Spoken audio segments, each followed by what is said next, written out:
Hope you had good lunch and that you're all still awake. We have some really good sessions coming up for you this afternoon.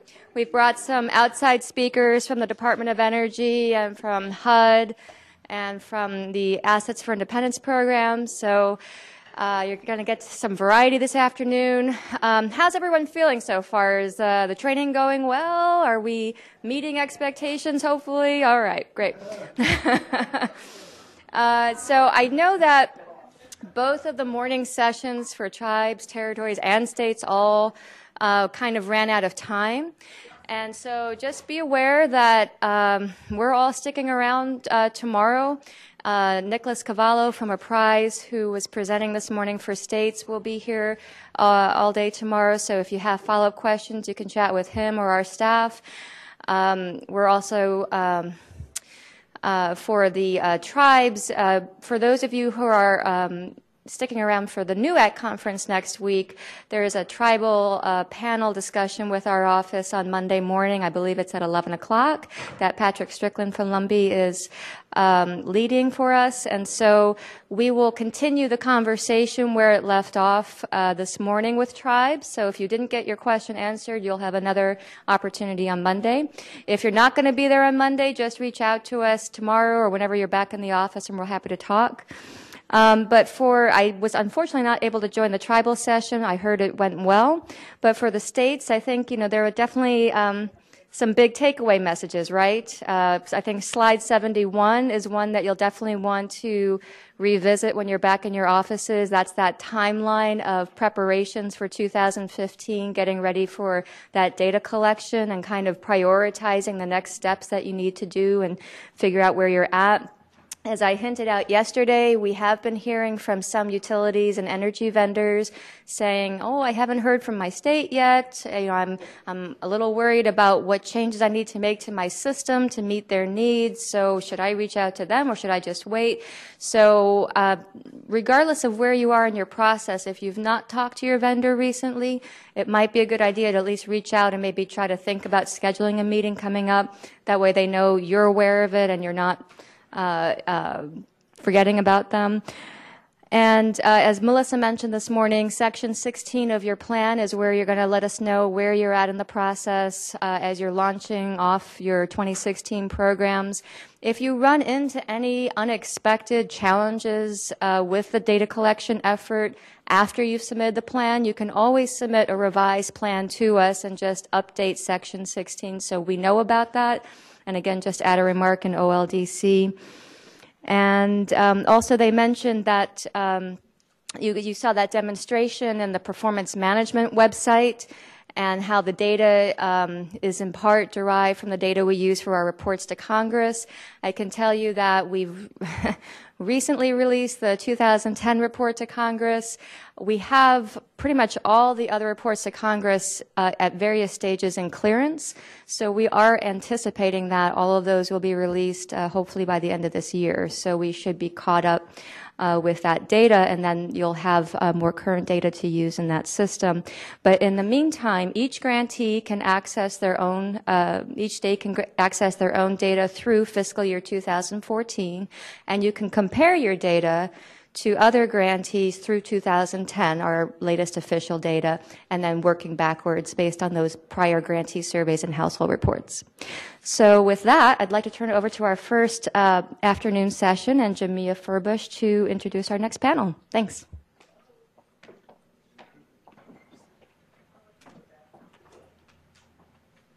All right, good afternoon, everyone. I will be introducing the two speakers for today, and that will be Ms. Holly Raveslut and Mr. Akam Raman.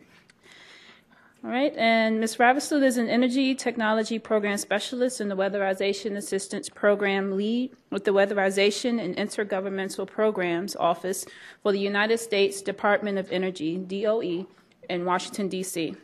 She serves as the lead for policy and communication, and her major duties include updating the weatherization application package, reporting forms, and overall program policy.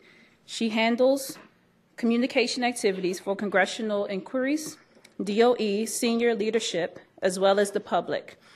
Ms. Raveslut started her career in weatherization in the state of Indiana, working as a monitor for not only the Weatherization Assistance Program, but also LIHEAP. She then became a project officer for the DOE, managing the day-to-day operations of the Northeast states. All right, and she's sitting right over there in the corner. And Mr. Akam Rahman. Akam's the Operations Branch Chief, Division of Energy Assistance Lead, and he leads the operations team in monitoring plan reviews and training and technical assistance to LIHEAP grantees. He is my supervisor, so he's sitting right there in the front. He'll be up here shortly. He comes from Massachusetts, where he worked for 22 years in various positions with the Commonwealth of Massachusetts, Department of Housing and Community Development, covering both home energy assistance and community services programs. His expertise includes many operational aspects of the grant management cycle, such as monitoring and evaluation, state planning, performance management, evidence-based decision-making, staff development, and setting up interoperability with other state, local, and national partners. Mr. Rahman served as the Massachusetts representative to the LIHEAP Performance Measures Implementation Work Group from 2010 to 2014, and on the LIHEAP Program Integrity Work Group in 2011, providing OCS with recommendations for how to strengthen outcome-based performance management and program controls to avoid improper payments. Mr. Rahman holds a BA and an MA degree in political science. So the next voices you will hear will be that of Mrs. Raveslut and Mr. Akam Rahman.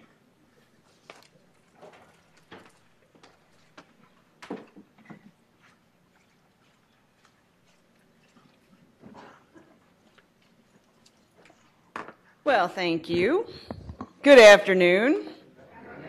Hope you all had a nice lunch. If you sat outside, I'm sorry. It is a little humid.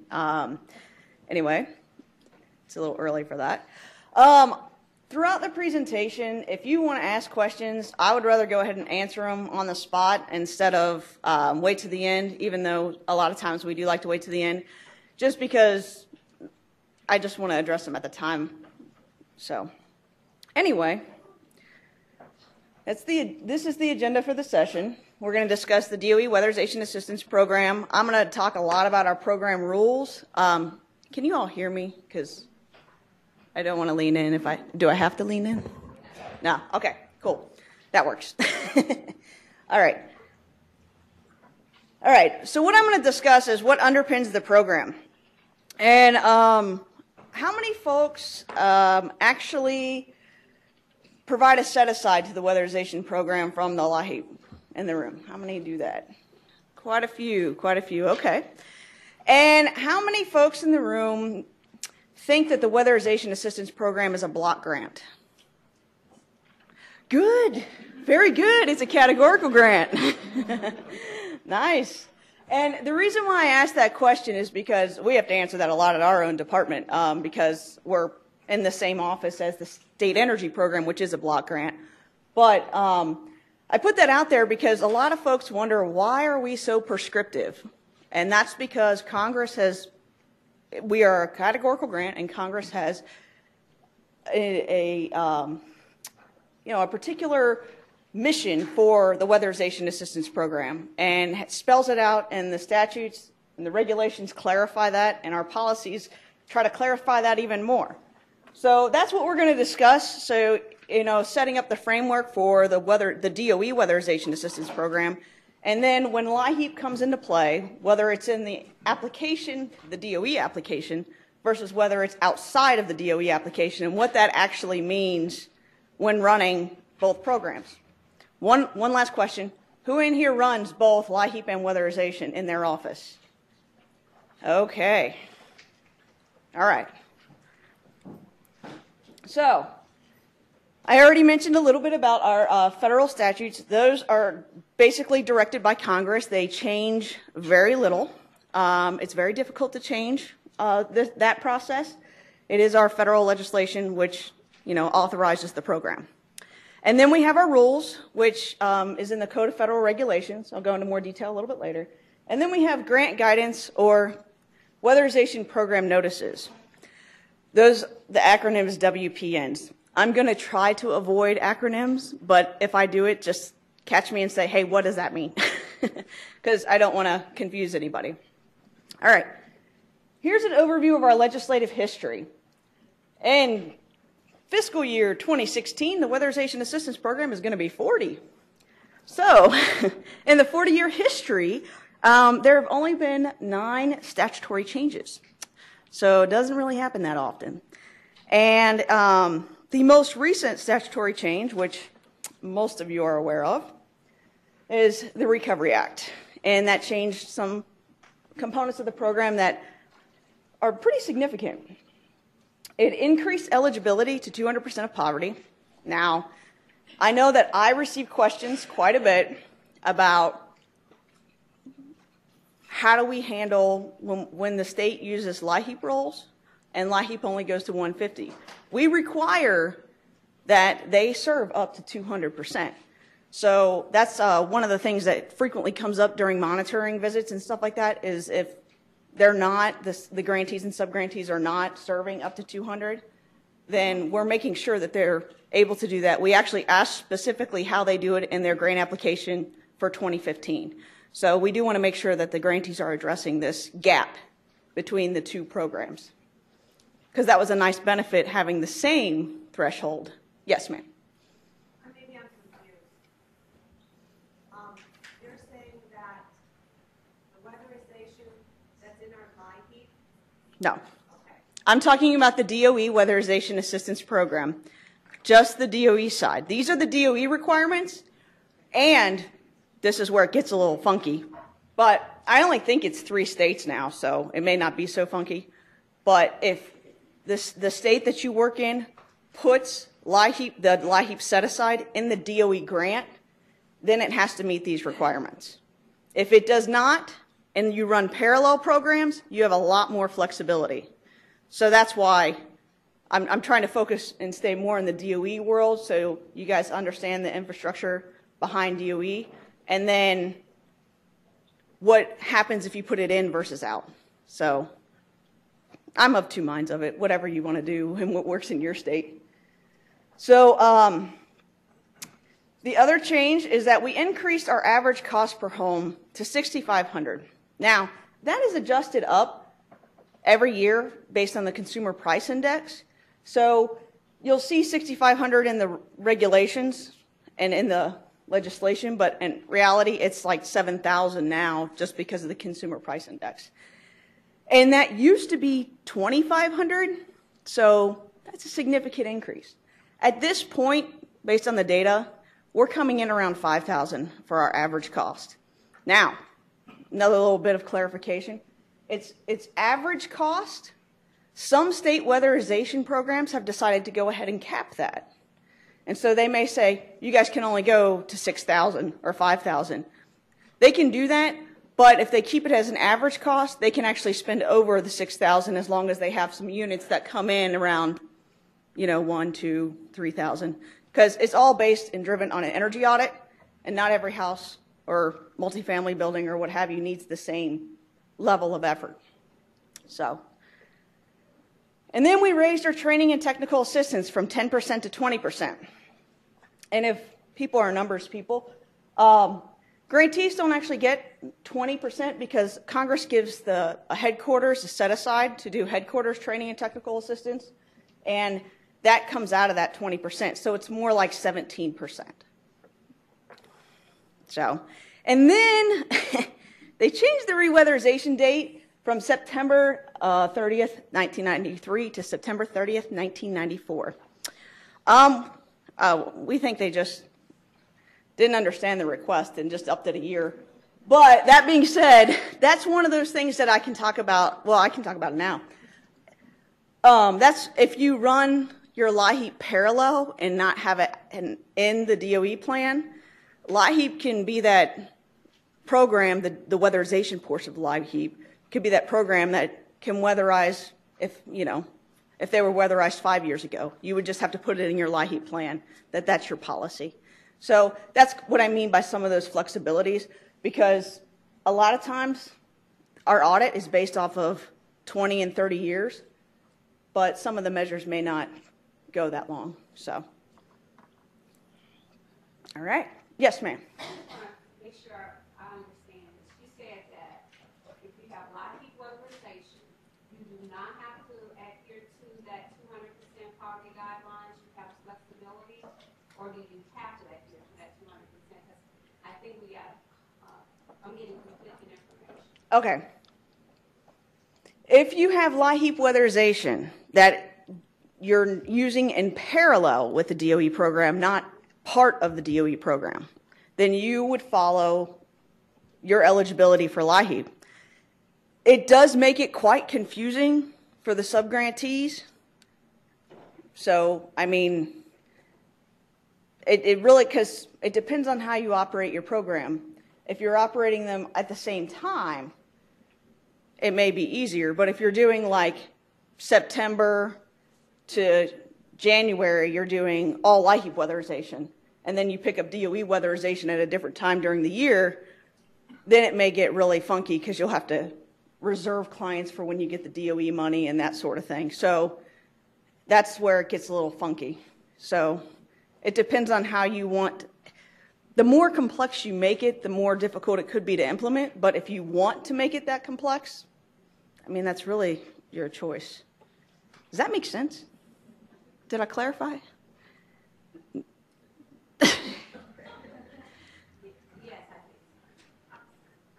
What could solve this in many states is the 60% of poverty, which you can still do in LIHEAP, right? Yeah. So if you go 60%, that may solve everything because your 60% could be the 200, and in DOE weatherization, you can use the LIHEAP 60% state median. Yeah, state median. Yeah. So it's kind of, if you want to look at all the numbers and see where everything overlaps the best, that would probably be my suggestion.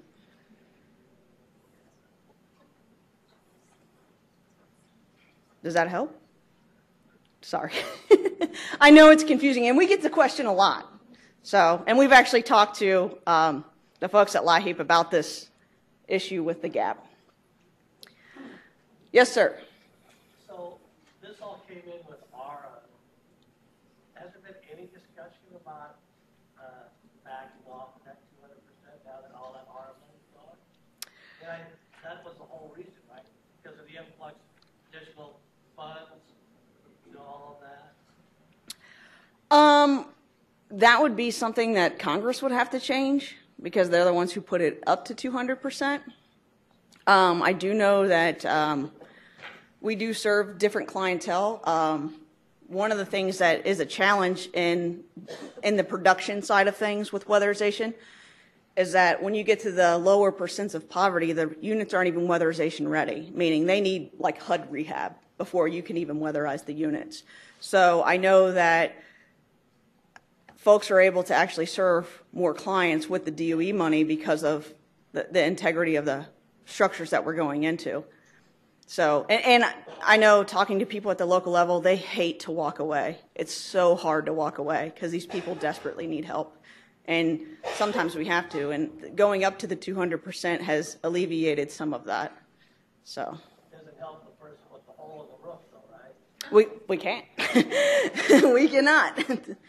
So that's one of the challenges that we face. You know, that's one of the things that I think there's a HUD session after this, and during Recovery Act, we worked kind of in tandem to develop a referral network to be able to refer clients, and that's kind of one of the things is, you know, our money has this specific mission, you guys have this specific mission, HUD has this mission, and how can we make sure that we refer people to the, you know, what they need based on their condition. So. All right, I'll get into our rules, which is a very fun after lunch topic.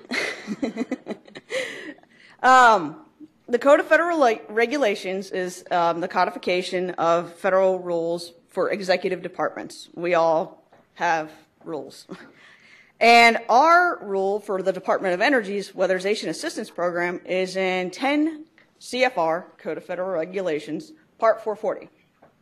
And then our financial matters is currently under 10 CFR Part 600, but when we issue new awards, we'll transfer over to 2 CFR Part 200. Are you all using 2 CFR now?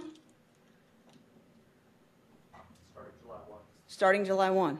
Okay. So I do know that there are different nuances between the two. If you run both programs, we're going to be releasing a financial toolkit for 2 CFR 200, similar to the one that we currently have, that it focuses on 200 shortly. It's in the works. So, all right.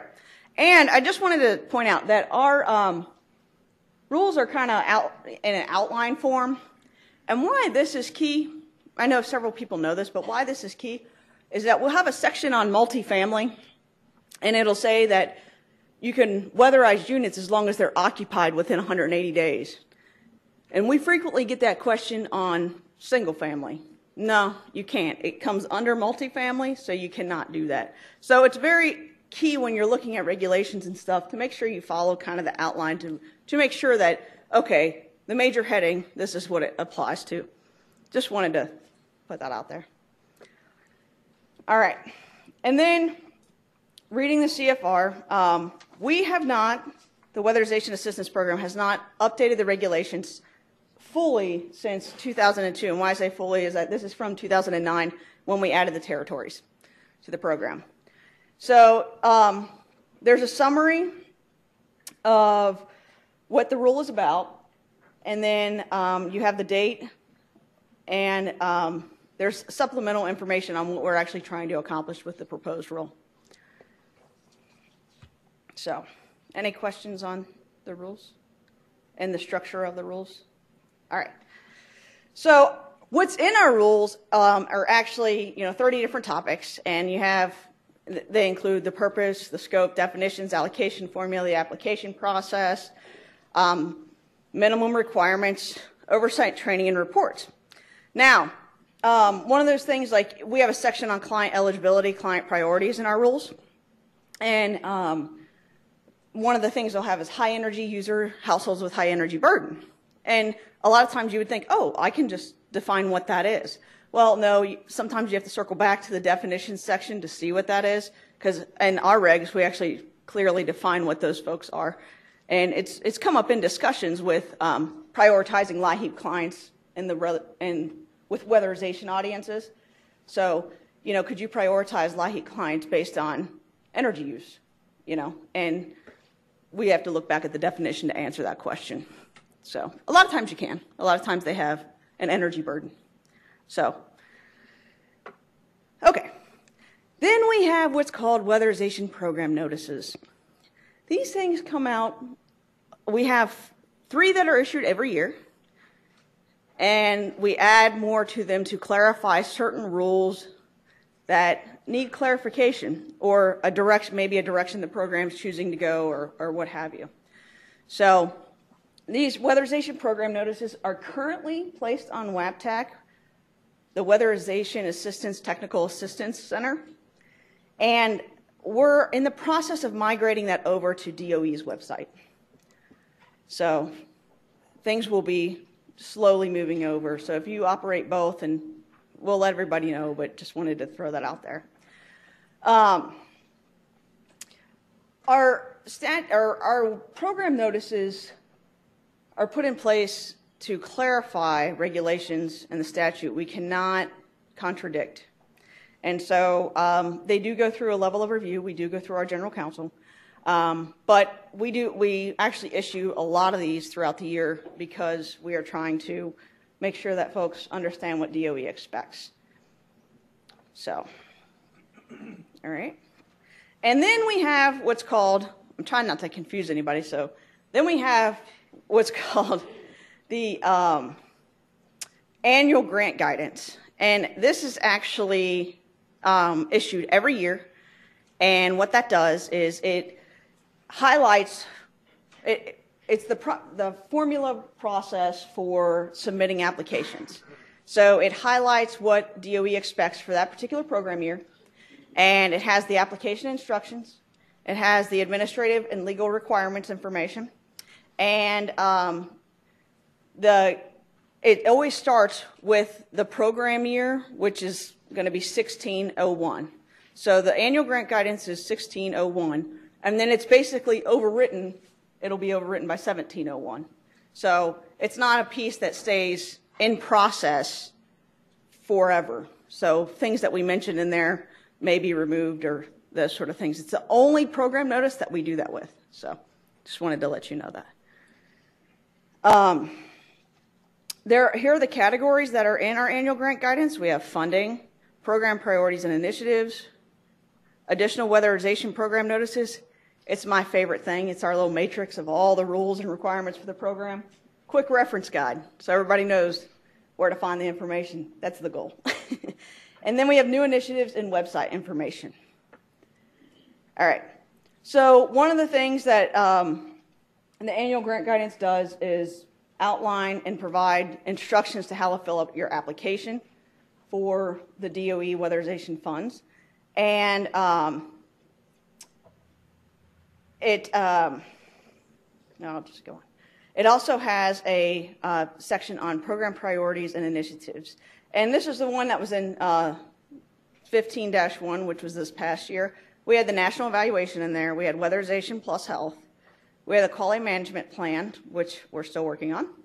Health and safety review, the multifamily retrofit tools and resources. And then we had the quality work plan implementation. How many folks know what the quality work plan is? How many folks know what's happening this year? At this point, we have over 1,200 certified quality control inspectors nationwide. For 2015, we are requiring that a unit not be reported to DOE unless it was inspected by a certified quality control inspector.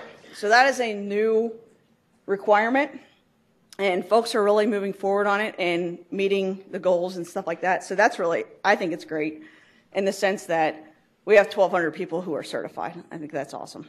So it's really focusing on the quality work, and hopefully we can, on the back end, see the savings happen after we do this for a couple of years. So are there any questions on these priorities that we, yes? So were you seeing a lot of problems with the quality of work on the people that were already certified evaluators and inspectors when DOE went in or something? We haven't had a national certification. A lot of states had their own certifications, and maybe they used BPI or some other certification body. So this was a way to make a national certification. It's the Home Energy Professional Certification, acronym HEP. So it's HEP QCI, and it is kind of managed by BPI, but it's actually more stringent than their certifications. So we saw a lot of inconsistencies, and during the Recovery Act period was kind of the first time that we had the opportunity to look at more units, and that's what kind of called out the fact that there were inconsistencies in delivery and stuff like that. So, the quality is obviously a big issue, and that's why we are also shifting some of our focus to quality management, because we focus so much on the work. We're getting good work products, but now we're saying, okay, we need to, do some quality management stuff. For the main purposes, we have a lot of folks retiring at the grantee level, a lot. And that's really, this program is complicated, and it's a huge learning curve. And so having quality management tools in place is really going to help that transition. So that's one of the reasons why we're focusing on it. Yes, sir. So is are these quality control inspections folded into the regular inspection process, very on top of, or they top of that process? It should be the regular inspection process. So there are grantees who also have quality control inspectors for their monitoring and oversight function. So, or, they can contract that out too. But several of them are certified. Any other questions on new priorities? All right. Okay, so this was what I was mentioning about our weatherization policy notices. This is an index of all the program notices that are actually required for you to implement a DOE weatherization program. And so what we actually did is across the top we have certain categories like funding, grant application, procurement, multifamily. And you'll see in the multifamily, I don't know if you can see it, but I'll point. Multifamily's right here. We have 1, 2, and there's actually 5 for multifamily because it goes on for a couple pages. But having 5 different program notices, if you're a new state administrator for the weatherization program, you go to the most recent one and you think, I'm good to go. Well, we found out that that's not the case, and by the time we consolidate everything and put it into one program notice, it's not enough time for everybody to implement all of our expectations. So that's why we put it in this form, so folks know what the expectations are for the different topic areas across the top. And we do try to update our program notices. We're trying to get on a 5-year cycle, but it's taking a little bit of time. All right. So now kind of getting into our funding. DOE has a federal appropriation every year. We would like it to happen earlier in the year, but it usually happens around December, January, February, July sometimes. So with that in mind, we have our DOE funds, and then some states still have oil overcharge funds or petroleum violation escrow, and there are 2 different ways that those funds operate, but there could be a requirement for it to be in the DOE grant. And we continue to address this because we don't want to lose the history of how to actually implement and manage it, but it's not a huge funding source for us. And then we have LIHEAP funds, which you guys know what those are. And we also have utility funds and other leverage resources that the grantees are able to leverage. We do have a budget category in the DOE grant that the grantees can set aside up to 15% for leveraging activities, and some of them do that. They just have to tell us what they're going to do and try to meet a 1-to-1 savings ratio. So, okay. Now, when I talk about that, if you put money in the DOE grant, any funding in the DOE grant, it has to meet the requirements. These are the requirements I'm talking about. The average cost per unit, the 10% administration, 20% training and technical assistance, the health and safety being less than 15%. If you go over 15%, then you have to justify that, and we ask for a lot of justification on that. And then the leveraging activities is the same thing. So in addition to all of the other rules on the technical side of things, meaning meeting an energy audit requirement and meeting our material standards, meeting our quality control requirement. These are the basic additional requirements that all the funds have to meet. And then we have, this is more of a description on our leverage resources where, like I said, they have to meet all of the rules and the guidance. And not that it's a problem, it's kind of one of those things is how do you want to run your program? I mentioned earlier that some of the houses may not be what we would consider weatherization ready, meaning they have repair work to be done and that sort of stuff. If leverage resources could pay for that, then I would strongly suggest not putting them in your DOE grant. Because once you put them in your DOE grant, they can only pay for what DOE allows you to pay for. So that's really, it's like, what is that funding source? What are the restrictions on that funding source or on that leverage resource? So here's a brief overview of petroleum violation escrow. Do you guys deal with PVE funds at all? I mean, off and on? Okay. I'll go by that. Then, of course, we have LIHEAP. And a grantee may elect to include them in their DOE award. And it really depends on what the state wants to do. I mean, if they want to have everything run similar so they don't have a lot of confusion amongst subgrantees or what have you, go for it. If not, then, you know, if you could have a little bit more flexibility, LIHEAP is flexible, a little bit more flexible if you tell the LIHEAP office what you're doing. And that's the key. If you're using it, the thing that gets a little funky is either it's with DOE or not with DOE. But in Memorandum 99, there's this hybrid approach. And that's where I think things get a little weird, is with the hybrid approach. And from what I've always understood is that as long as you tell LIHEAP what's going on, things are pretty smooth and run pretty well. So that's the why proceed with caution and care. A lot of times grantees in the past, way past, would include their LIHEAP set aside in the DOE grant because they didn't get funds to administer the LIHEAP money, meaning the Weatherization Office. And so we do our calculation off of the total amount that the grantee includes in their plan, which would include the LIHEAP money. So in essence, you would have gotten more administration to be able to run the LIHEAP funds. I don't think that's the case anymore. So that's why a lot of states aren't using LIHEAP in the DOE grant anymore. So, any questions on that? Am I wrong? Am I wrong? Okay, just wanted to check, because that's what we were asking. We finally started asking grantees why were they breaking out the LIHEAP money, and that was what they were telling us. So, and then of course there's program income. And you cannot earn interest on program income. It's treated as addition, meaning that you have to spend the program income generated prior to drawing down DOE money, which I think that's generally the rule for most federal programs. And the program must be reimbursed for vehicles and equipment used for non-DOE weatherization purposes. So that's if the equipment was purchased with the DOE dollars.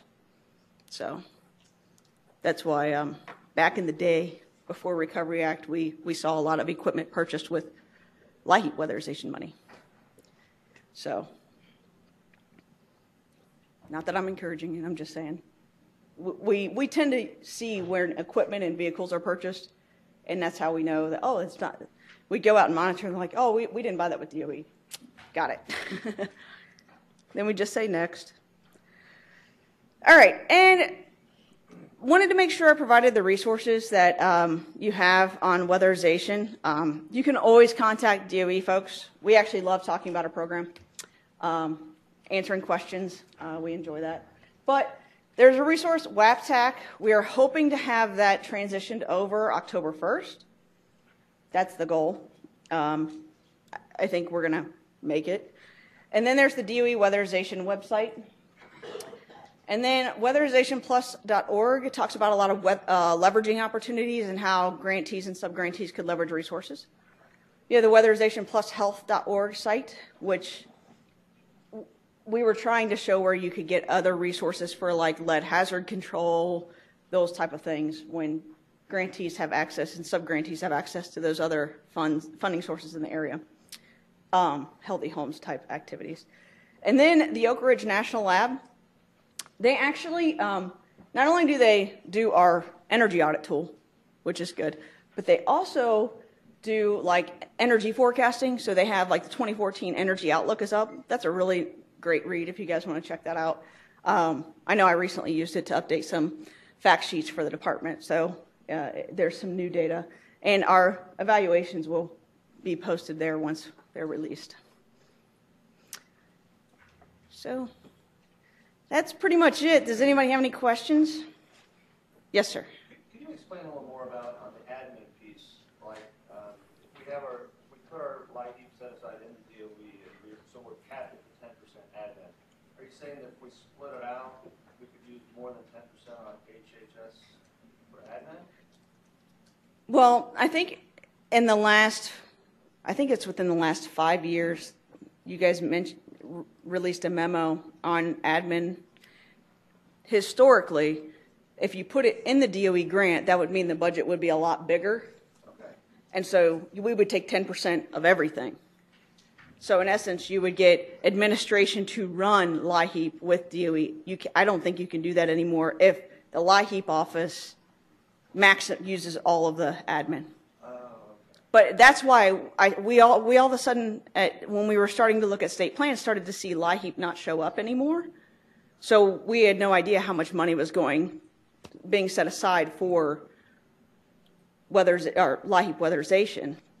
But that's the reason why they started moving it out of the DOE grant, is because they weren't getting that benefit anymore. Are you hearing from other states that there would be a desire to raise that 10% on the DOE side? Because our sub-grantees, a lot of them tell us that they operate the program at a loss. We do get that. That's why we do have we do have training and technical assistance funds that can go down to the sub-grantees and stuff like that. So that does alleviate, because admin costs are straight up admin. A lot of time, what's in your cost allocation plan. And if you can break anything out of your cost allocation plan and tie it to operations, we strongly encourage doing that. And so that's kind of where we break things up. And it does provide some relief for the sub-grantees, being able to do that. If you can tie it to an address, it's program operations. So, yes. Yes, ma'am. So kind of policy question. In some of our Department of Energy, we transfer our funding over there. We have small grantees from the same person, maybe the person who does the energy audit and inspection. Yes. Is there anything in DOE legislation that disallows that? I know from our perspective that it's always better to have a two-party process. Yes. Because you have that separation of duties, who did the inspection, who did the audit, and who was inspecting it, was, there's a change there. But in smaller agencies that are having a struggle with admin costs, would that really be finding under the DOE rules? No, because what we expect in that situation, and we have it actually identified in Weatherization Program Notice 12-5, if you have that situation at the sub-grantee level, the grantee is then responsible for doing additional monitoring and oversight. So instead of doing the 5%, the grantee has to go up to like a 10%. And that's the one way of handling that internal control issue without burdening the sub-grantee. But there's not a requirement to be separate. It's optimal. I mean, of course, Best practice. it is a best practice. It's not a DOE rule. It is not. It is a misconception that that is a DOE rule, actually. And that's why we have that identified in Weatherization Program Notice 12-5. Of the grantee is then responsible for doing more oversight. We want to do a set of 5 to. Yeah, I mean, that's basically the grantee is going to be responsible for looking at more of those units. Thank you. Yeah. Yes, sir. If a sub-grantee has a certified inspector, does the grantee need to have a certified inspector to inspect his work, or? The grantee needs to have access to a certified inspector. So if some grantees are choosing to contract it out, because grantees, depending on how the state is set up, they may not have the ability to bring on board somebody who's that technical. And we've heard that a lot. So some of them are actually contracting it out to entities to do certified inspections for them. But if the sub-grantee does his inspection with a certified inspector, the grantee comes to inspect that work, does it have to have a certified inspector, or that is? The grantee needs to have a certified inspector or access to one, yes. Yeah.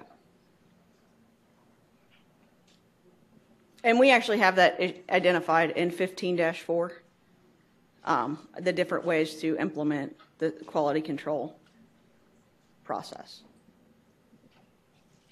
Any other questions?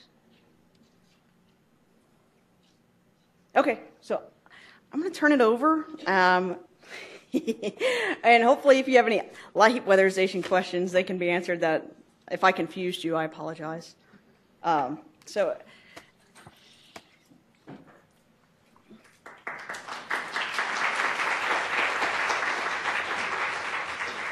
Do you mind if I run across? No, sure, absolutely. Thank you so much, Holly. It's a tough job to follow. I mean, every time DOE is in the room, I try to avoid talking about weatherization, any kind of weatherization, LIHEAP, you name it, utility-funded weatherization program, because they are the experts. But we'll talk about LIHEAP weatherizations because it's a I find this presentation somewhat difficult and easy at the same time. Let me tell you why it's easy. It's easy because there's not much to talk about LIHEAP weatherization, because you all know that from a laws or regulations or statutory standpoint, we rely on our grantees to design their own LIHEAP weatherization program. But there are some rules. We're going to get into that in a minute. So during the presentation, my goal, I have a twofold goal here. The first goal I have is to talk about the LIHEAP weatherization landscape, what it is. Basically, we'll present you with some data, nationwide data that will show you some very broad overview of how LIHEAP weatherization program is being funded out of LIHEAP pot. And then towards the end, if we have time, what I would like to do is address three very specific topics, and someone will take notes on the flip chart and see what you have to say about those three topics. Number one is energy savings. Of course, we all are here to save energy. Number two is low cost. It's a key concept in LIHEAP weatherization or any kind of weatherization program, I guess. Low cost is a factor. And then also health and safety. You heard us talk about energy programs, crisis management. They all kind of somehow boils down to health and safety. And in some states, you probably know this, that they use LIHEAP weatherization money solely for energy crisis assistance, like someone's boiler or heating system is not working, so during the winter months they have no heat. So they would use their LIHEAP weatherization money to bring in assistance maybe within 48 hours. So health and safety is important for LIHEAP and for, I believe, any human service program. So we'll get into that in a minute. As I said, there's not much to talk about. So what we can talk about? Of course, the goal of the program. LIHEAP actually allows you to set aside a certain portion of your LIHEAP allocation for LIHEAP weatherization purposes, and we'll get to those type of activities in a minute. Basically, as it says, allow for the use of LIHEAP funds to provide low-cost residential weatherization and other cost-effective energy-related home repairs. So as you can see, some of the keywords that I already mentioned is in that statement. So one is low cost, another one is residential. Of course, we don't want you to weatherize hotels and motels. We want you to weatherize low-income folks' home. And set restrictions for proportion of funds that can be used for weatherization purpose. So this is one of the very few restrictions we have. You can use, it's an optional allocation of funds, which means that if you don't want to use LIHEAP money for weatherization purposes, it's okay. It's a local level decision. We don't have any say on that. However, if you choose to use a portion of your LIHEAP money, the cap is 15% of your allocation. You cannot exceed that without a waiver, and I'll get to that in a minute. So let's say you received $100 in LIHEAP grant this year. You can only spend up to $15 for LIHEAP weatherization purposes without a waiver from our office. So waiver process, how does it look like? It's one of the very few items in LIHEAP operation where you actually need our written pre-approval. If you decide to go above your 15% limit, as soon as you make a decision, I'll probably mention a couple of things. One is you have to go through some kind of a public notification process and write a request letter to us. We'll review the package, and then we'll issue a written waiver approval letter to you, and that kind of kicks off this whole waiver process. There are some states in the country where they have state laws or legislative mandate where they need to set aside more funds for weatherization purposes. And in those states, of course, if it's more than 15%, they need a waiver from us. And we just approved one, I believe, a couple of weeks ago. Yes? What reasons do you ask in the waivers? Any some specific? There is a format. If you are interested, we can show you the format. There are certain data that we would be asking you to provide. I think one I can share with you is how how many people actually received weatherization, how many people received LIHEAP before the waiver, and how many is going to receive LIHEAP after the waiver. And then same thing with dollar figures, and you provide a newspaper notice on that, and it's like a package. So there is only 2 or 3 different information would be expecting you to submit to our office. Okay. Any other questions? No? Okay. So, so what we did in preparation for this presentation, we looked at your plan to figure out what the landscape is at this point. So based in our analysis of the fiscal year 2014 LIHEAP plan and some other data we have available within our office, it looks like that six states in the country obligated less than 5% of their LIHEAP allocation for weatherization purposes. Next one, it gets better. 10 grantees obligated anywhere between 5 and 9% of their total LIHEAP application. LIHEAP allocation. 21, as I said, it gets better. 21 states obligated anywhere between 10 and 15% of their LIHEAP allocation for weatherization purposes. And 8 of those states obligated 15%, right at 15%.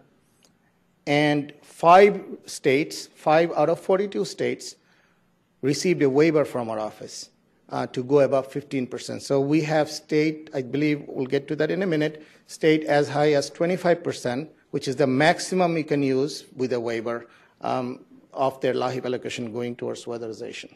So 2 of these obligated the maximum of 20%, 25%.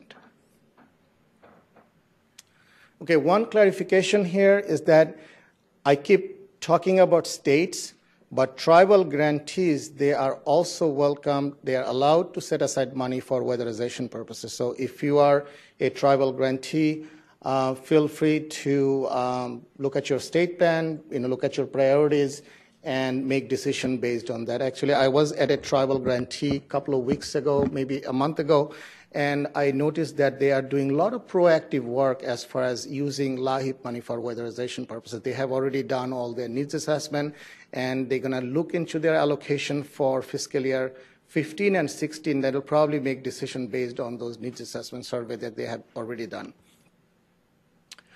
Okay, so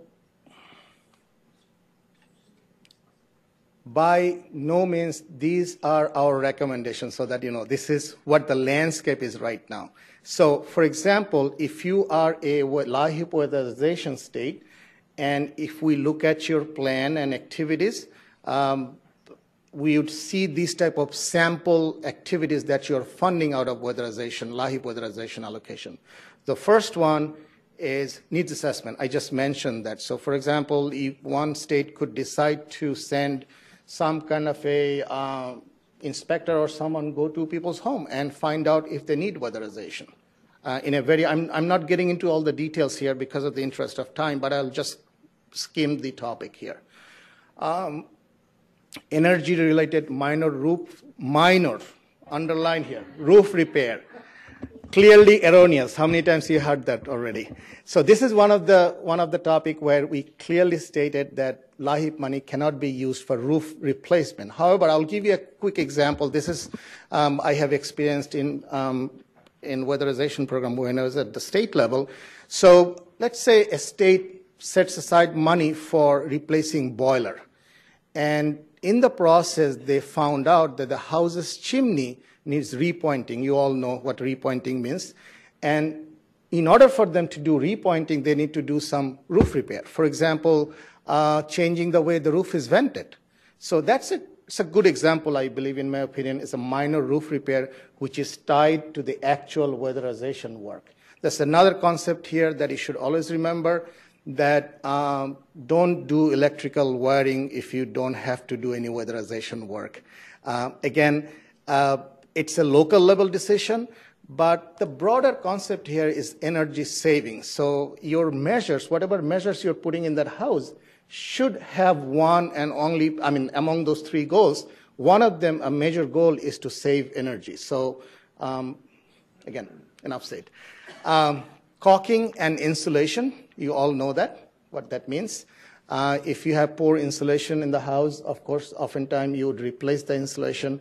If you have drafting going on in the house, caulking can help. Correct me if I'm wrong, only I'm trying to learn here. Major appliance repairs. It's a tricky subject, but we have seen people do that. Some states, they have replaced appliances with LIHEAP Weatherization Fund. Storm windows. It's needed anywhere. You know, if you have too much rain, if you have too much heat, if you have too many hurricanes, tornadoes, northeast blizzard, you would need storm windows and doors. So people have been using that for. Sure. Stove would be a good example.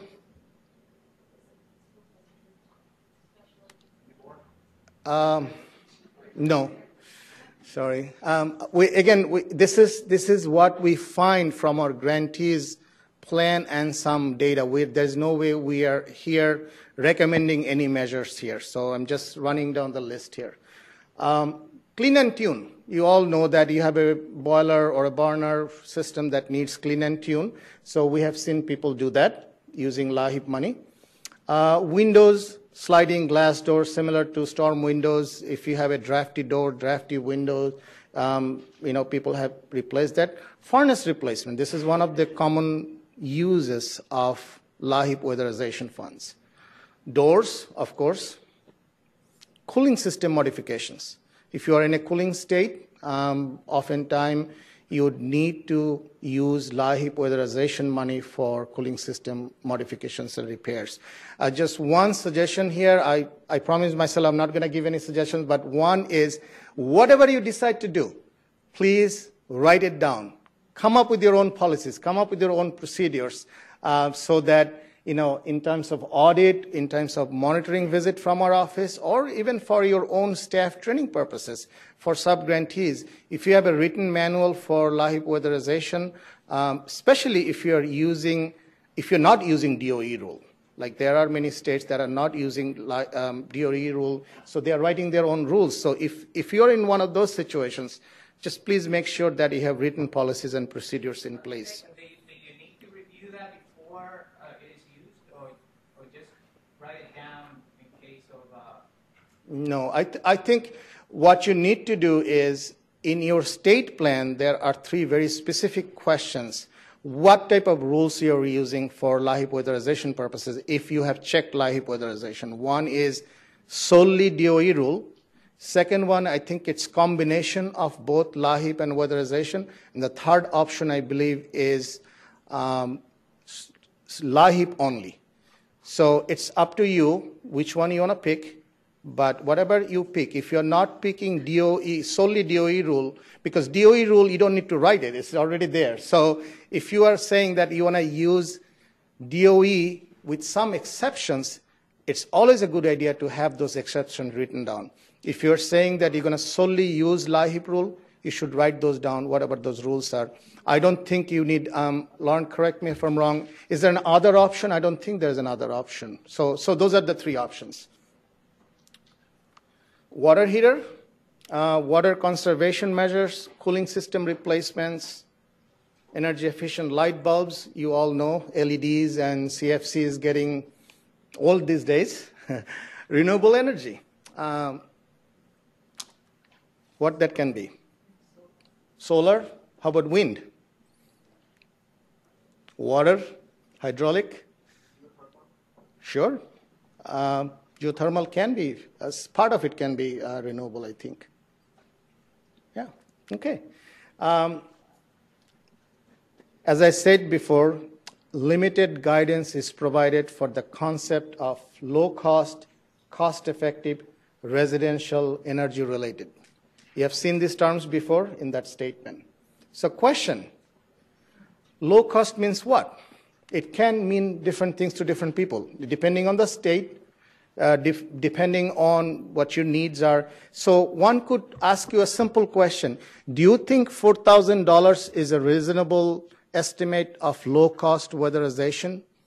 I don't know. Even your neighboring state could say, I don't know. So these are the questions that you need to answer before you jump into the LIHEAP weatherization. So it's always a good idea to define what it means low cost for you. What does it mean by cost effective? Without getting into like too much detail, I would see it, I spend $10 and I get benefit of $12. In my mind, that's cost effective. Or that can be the $2 can be return on investment without getting into too much calculation. Basically, what the concept you should be looking for is the cost outweighs the benefit. So you invest $4,000 on someone's home. I'll take a break and give you share a quick real LIHEAP story. I have many stories, many nightmares, but this is a good one. So a client calls the LIHEAP office and starts screaming at the person who answered the phone, says, what happened to my $400 benefit? And we could not figure out what's going on. So we took down all the information and we found out that the lady was eligible for $1,400 in natural gas benefit. Weatherization went in, DOE did some pretty substantive work. So house was fully weatherized, the shell and everything. Then LIHEAP went in, and they replaced the boiler. And someone chose to put a really high efficient kind of boiler or something that does not burn as much energy as it did before. In fact, the savings in that case was about 40 to 50% in energy savings. So she, in that specific state, you had to produce energy bill to receive your full benefit. She could only produce bills up to $1,000. So of course she was not able to receive the $400. So it's like a bittersweet experience that we had with that specific client. But as you can see, investing in weatherization, investing in people's home, including LIHEAP, can make a long-term investment on a low-income household's energy burden.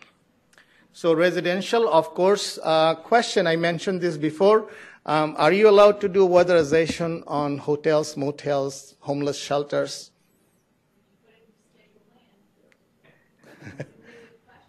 That is a question, right? So I don't know. It's up to you to decide. But again, the point here is residential, low income, and what else? Cost savings. So if people are living in a shelter for 24 hours, it's up to you to decide. Is it wise to weatherize that shelter? I don't know. Okay, energy related. I mentioned electrical wiring already. How about microwaves? How about stoves? How about washing machines? How about dishwasher? Once you look into that thing, energy, it can open up this whole laundry list of things that can be or should be or must not be done with LIHEAP weatherization. Again, remember this one very basic concept, we all know this, residential weatherization, residential energy savings. So in a broad term, someone could argue, oh, I put in an energy efficient refrigerator in that house. It's saving a lot of energy. And there are data. That's data out there that can show you that in a house, a new refrigerator can save energy up, someone's electric bill up to 50, 60%. So one could argue, but then the question I have for you is that, does it make sense to replace a refrigerator with this very little limited amount of dollars when people's houses are drafty, when people's heating systems are collapsing? So these are the type of local level priorities I think you ought to decide.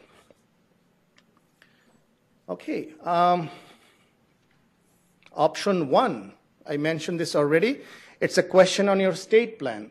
It says, which rule would you like to follow? Do you want to follow the DOE rule as it is? 11 states said, yes, we are going to do that. Option two, I already mentioned that people are using DOE rule with some exceptions. And again, 54% or 27 states are currently or doing this back in 2014, which was last year. Option three, your own rule. About 10 states says, or 20% of the states that we looked at, they said that they have their own rule, primarily own rule, which means that they're probably using some other rules in there, and 2 states entirely using their own rule. I guess those are the states where they probably came up with their own LIHEAP weatherization rules, entirely their own. So this is what the data look like. Again, these are the exceptions. So the states that are using DOE rule with some exceptions, what are the exceptions? The most common exceptions here are income eligibility, maximum cost per unit. That's another key point, that DOE has cost per unit. If you are using LIHEAP money for weatherization purposes, it's a good idea to have a cap, especially when you are only using 10-15% of your LIHEAP allocation, and that's not your primary purpose. LIHEAP is the primary purpose. So in that case, it's always a good idea to have a cap. So I'm going to quickly go through these slides. You can all get a copy of these. So it's, again, a little bit more data. Okay, so what are the ground rules here? So ground rule number 1. You must have or should have a process for eligibility determination. Who, when, how gets LIHEAP weatherization? There should be in place. Process for selection of units to be weatherized. We just don't want you to go randomly out there and pick every 5th house on the street or every 10th house on the street. You should have a very written, well thought out process about how you pick those units. It can be priority system, it can be based on crisis, it can be based on vulnerable population. I'm just giving you some clues here, but you should have something in place. Third one, process for determination of measures to be installed. Very important. Are you going to replace someone's boiler, or are you going to replace someone's microwave oven? I'm just using some extreme examples here, but you must know what you're doing as far as measures are concerned. Training is very important, especially when people are responsible for other people's home. Just make sure that staff are well trained. They understand the pre-inspection, post-inspection. There are some technical folks on board so that they understand this kind of different technical things. Some of them I mentioned. So it's an important item to remember. Okay, process for ensuring services are cost-effective, low-cost, and energy-related. And your staff should be able to determine that. Process for tracking and reporting funds separately, very important, when multiple funding sources are used. I give you an example of someone receiving LIHEAP, that's one source, regular LIHEAP, we must track that. Someone received LIHEAP weatherization, that's a separate funding as far as I am concerned, and then DOE money went to that house. So you see how multiple funding sources are coming to that one household, and there are different reporting requirements. So for example, even the LIHEAP household report has 2 different items here, 3 different items actually, crisis, regular, and LIHEAP weatherization. So you have to remember to track things separately. Again, I already mentioned that. Data collection. So time-wise, how we're doing? Should we wrap up, or do we have time to take a few questions? 5 minutes? Okay. Oh, sorry. So as long as I keep my state plans, I use DOE rules. I don't need to clarify anything else around how the funding is going to be split between admin and program costs or anything like that. It falls under DOE rules. They use that to administer the program. One clarification. Do I need to repeat that, or do people hear me? Sure, go ahead, please. As long as I indicate on my state plan that I'm using DOE rules for the transfer of the LIHEAP to the weatherization program, then I don't need to specify anything else in my state plan or provide any additional clarification that because they may be using different definitions of admin as opposed to what I would use for LIHEAP, I don't have to go into that detail. Well, admin, that's something that I wanted to clarify beforehand. The admin is the 10% cap that you have on LIHEAP admin, that not just for LIHEAP program, that that includes other federal funding that you have. So I understand I need to DOE track the 10% that they use in admin, and that goes into my 10% cap for LIHEAP for the funding that's It's part transferred. of your own LIHEAP 10% cap. Right, So, I understand. right. So for others, people who, let me clarify this. So let's say you set aside 10% of your LIHEAP allocation for LIHEAP admin. You cannot use another 2-3% for LIHEAP weatherization, or you cannot supplement your LIHEAP allocation of 10% with additional funds from other federal sources such as DOE or CSBG. This is a bad example, but this is not allowable. So for example, $100 LIHEAP allocation, $10 going to LIHEAP admin, then another $2 comes from CSBG, another $5 comes from DOE for administrative purposes. No. The 10% cap is across all federal programs. Okay, follow-up question, Akam. Sure. On that situation, so in the monitoring process of DOE transfer, for example, in the state of Missouri, we transfer our LIHEAP weatherization to our another department, the Department of Economic Development, Division of Energy, and they administer the program, and they submit expenditure invoices and reports to us, which we monitor our spending, like what they spend on admin, and we put that into our 10% cap. As far as monitoring the subrecipients, I would have no idea how to monitor a subrecipient for DOE because I don't know DOE's program. And so they submit the monitoring reports they complete to our office and share any findings and what they're doing to follow up with that. But really our office takes the position as long as the funds appear to be expended correctly, then we should be okay with that, right? Do you have a MOU with them? Yes, we do. Okay. So as a starting point, I think you're a little bit concerned. What I hear is that you don't know actually how they monitor or what they're monitoring. No, we do know how they monitor. They're doing the monitoring of their subrecipients for weatherization. Now, does it include a monitoring of your LIHEAP funds?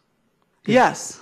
Right. So you would know, according to the MOU, which houses are receiving LIHEAP weatherization Yes, funds, they report that on a measures are monthly put in basis with their place, expenditure report. things like that. So, but I guess my confusion comes up, do I have to go out to the weatherized homes and make sure that they're doing something appropriately? Because I wouldn't know DOE rules. Okay. My take on this is that you don't have to, as long as you know that those houses are being monitored. You have a MOU. I think that's almost like a best practice example. And if they give you all the information that you need for your own and our reporting purposes, I think it should be okay. John? I think related to this, or maybe restating it, is what is the minimum expectation DHS has on overseeing those funds when it comes to monitoring them? Thank you. John provided The grantee is responsible for LIHEAP funds, and that includes the transfer of weatherization funds to other programs, other department, other agency. I would just leave it like that because, and then expectations, I think you have to set up your own expectations, but as a grantee, you're responsible for weatherization dollars as well as regular LIHEAP dollars. More questions? Yeah, got a question. There's a microphone, please.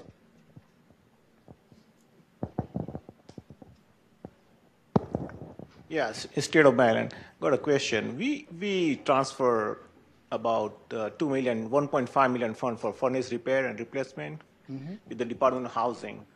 And is under LIHEAP, the rental apartment units are allowed to do weatherization? Because renter, they're living in an apartment complex.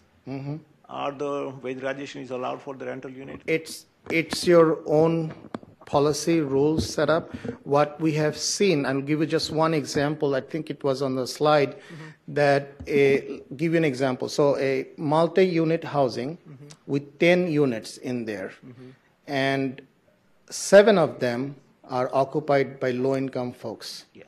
In that scenario, specifically on that scenario only, the multi-unit building can be weatherized. I have also seen some kind of a co-pay system with the landlord. Yes. I have also seen some kind of a rent restrictions. But these are all local level decisions. I mean, you have to write your own policies and just have to make sure that those are followed. It's like a landlord participates like 25% of cost. We have seen that too. In some Yeah, places it is done. Okay. So what happens, like the renter moves out and another renter comes in and occupies? Again, and he's not low income, so the benefit is lost. Well, I just gave you one example. I can't answer it from our office's standpoint, from OCS standpoint, but I can only share some examples or best practice example. As I mentioned, rent restriction. In some places, I know that they put rent restriction for certain months or certain years, saying that, okay, as long, just like HUD program, as long as you keep this unit affordable for 7 years, you're okay. After 7 years, you're off the hook, those kind of things. But again, it's your decision. You must come up with your own justifications for putting rent restriction or not having rent restrictions in place. Okay, last question. We're running out of time. Okay, Lauren? So I might just follow up on a couple of the questions.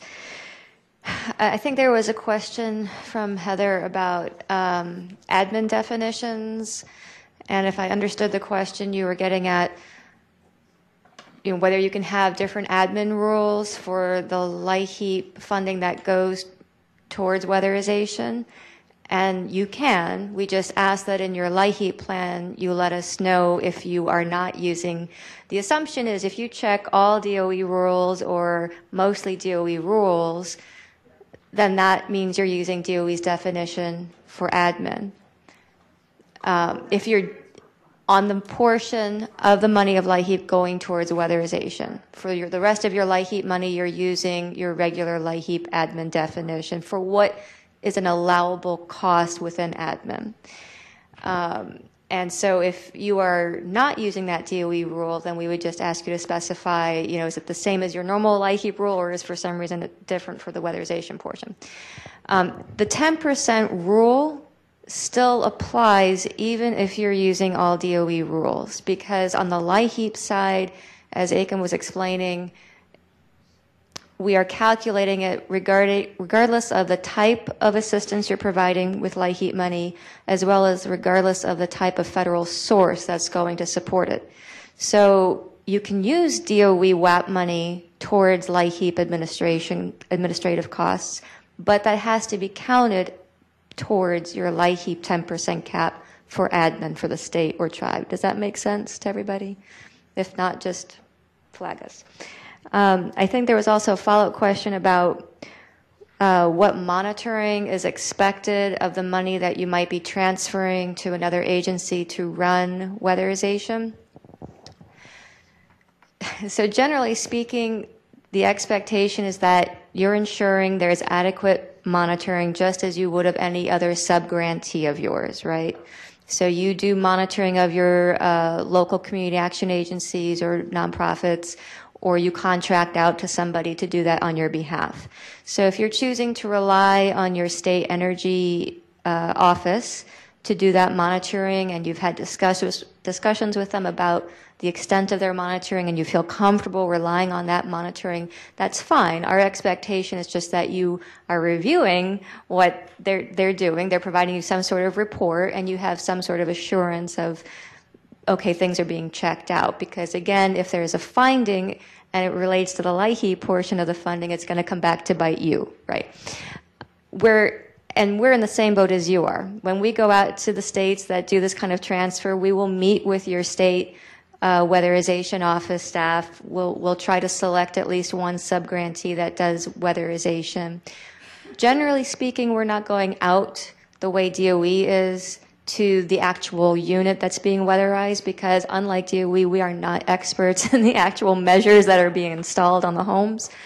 Sometimes we'll go out just purely out of curiosity, but we are not the experts. DOE are the experts on the actual quality of the workmanship that's being done on the homes. Usually where we're coming at it is from more of the fiscal and programmatic side. So if you said these rules are applying, okay, were these rules being followed? We'll look at the case files. We'll look at the accounting controls that were in place to see how the different funding was tracked and what have you. So that's our expectation that we carry forward to you. I think there was a question earlier on about waivers and what the criteria are for what we're looking at when you want to go above the 15% up to the 25% cap for weatherization. There's basically three criteria. One is comparing how much funding you've spent on benefits for LIHEAP this year compared to the prior year. One is how many households you've assisted with LIHEAP so far this year compared to the prior year. And the third is to describe the cost effectiveness of the measures that you're going to install with the additional funding. And if you meet all those criteria, you get what we call a standard waiver approval. If you don't meet one of those criteria, we ask for a justification and we can do what's called a good cause waiver approval. I can tell you we have been fortunate enough to never have to deny a waiver request. So if you have any questions about it and you have interest in it, just contact us and we can walk you through it. But it's basically just a letter from your office to ours walking through those different factors. The one caveat, as Aka mentioned, is that you do have to get public comment on this proposal before you submit it to us. And we cannot grant the approval before April 1st because the priority during the heating season is supposed to be for bill payment assistance. That's all I had. Thank you, Lauren.